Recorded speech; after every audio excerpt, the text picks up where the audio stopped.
Mr. Ellis, please. Welcome to OGO for 5 minutes, sir. Well, thanks, Chair. It's good to be back at OGO. And Mr. Premier, thanks for being here today in this very important topic. Clearly, New Brunswick and Nova Scotia, where I grew up, of course, in New Brunswick, and happy to be representing Nova Scotia here in Cumberland, Colchester. Our Premier here, Premier Houston, said the carbon tax is misguided and unfair. And we know, of course, very clearly that those of us who choose to live rurally suffer significant from the carbon tax. And I wonder if you could talk a bit about, sir, about the stories that you've heard from the New Brunswickers that you represent. Certainly, we know I'm getting stories every single day about the affordability problem. So if you could comment a bit about that, Premier, I appreciate that. Well, certainly there's no question about that.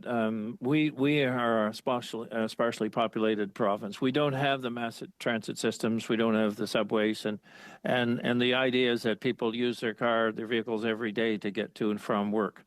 And so it has a greater impact on a province like ours, and it's a reality.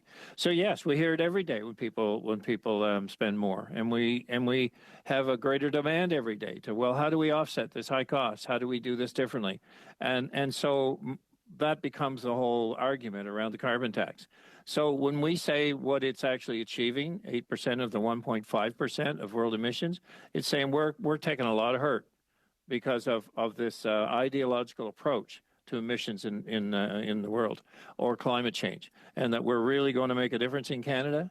And so I guess the point is, I just don't see the value in continuing to find a way to mitigate a very poor policy.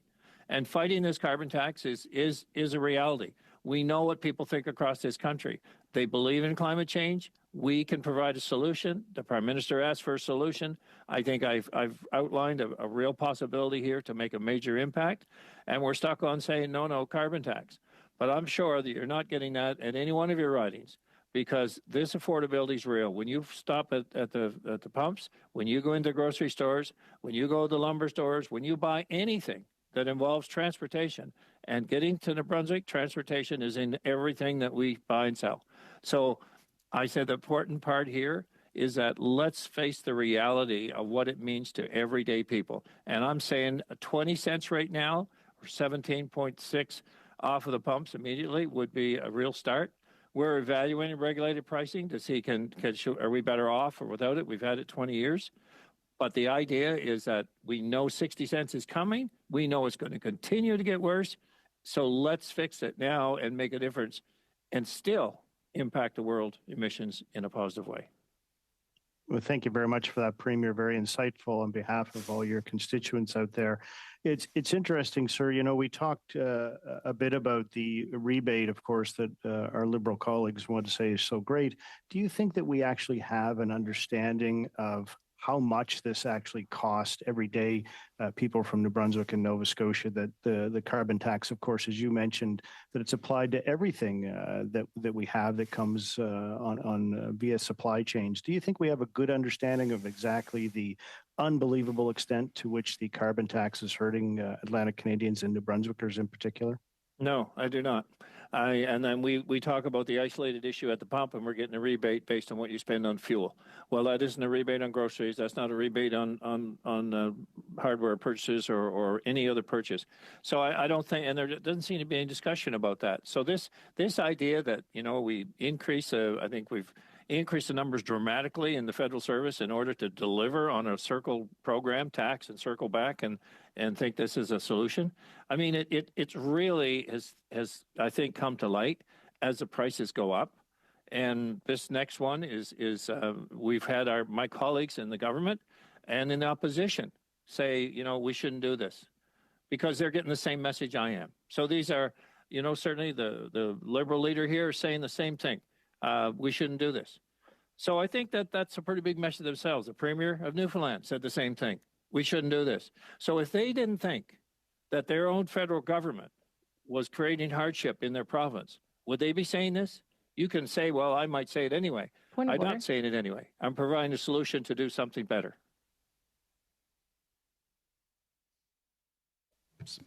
Sorry, there was a point of order. Is that one I didn't quite hear? Sorry. Yep. Thank you, Mr. Chair. I'm just wondering about the use of props. I see something behind Mr. Ellis that could be in the prop category. Thank you. To be more specific, my eyes are probably not as strong as yours. Well, I hate to use the sloganeering of our Conservative colleagues, but I see an axe the tax sign right behind him. So that would be inappropriate, I think, for the context of today. Thanks. Doc Ellis, if you could just take that down before we proceed. Well, actually, Chair, that sign may say axe worthy. It could say axe throwing.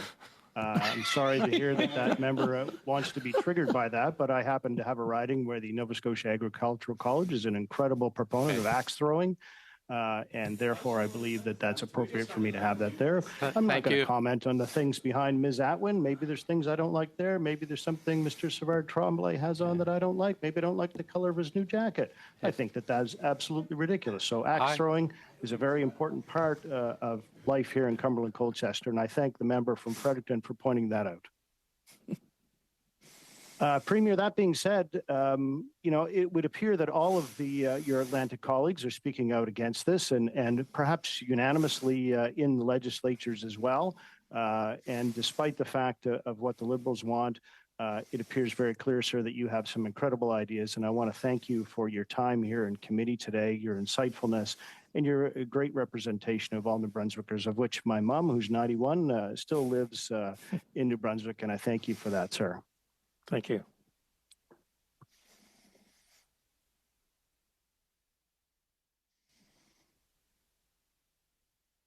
Well, Chair, if you'd like to give me some more time, I'm quite happy to have that. Sorry, we were just following up on the previous point of order. Thanks. We will now go to Mr. Long. Go ahead, sir. Thank you, Chair, and good morning to my colleagues, and good morning to our Premier. It was great to see you, Blaine, this week at the New Brunswick Museum announcement.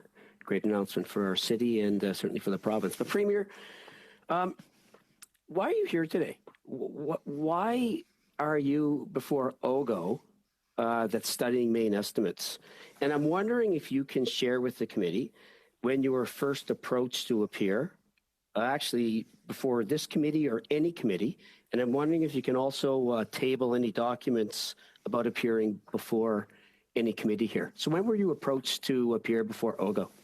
Well, we sent a letter some time ago, as you know, 7 of my colleagues, and about this whole process or about the situation, how we felt collectively. And then from that point, we learned of this committee and the opportunity of looking at the costs of living in Canada and the fact of what the government is spending in terms of servicing the country.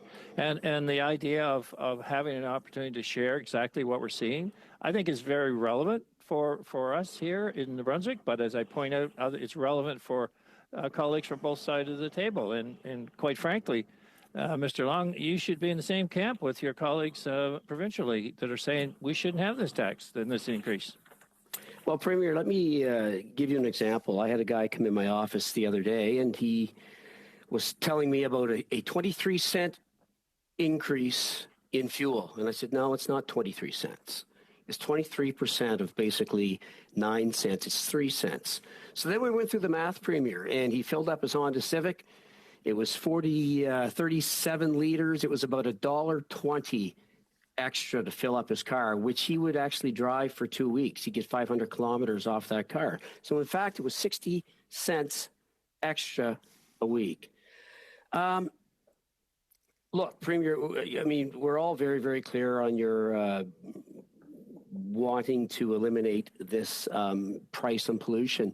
So what is your solution, Premier? Can you share with the committee what you would do? Are you in favor of taxing large emitters and letting those emitters pass it on? Would that not be the same?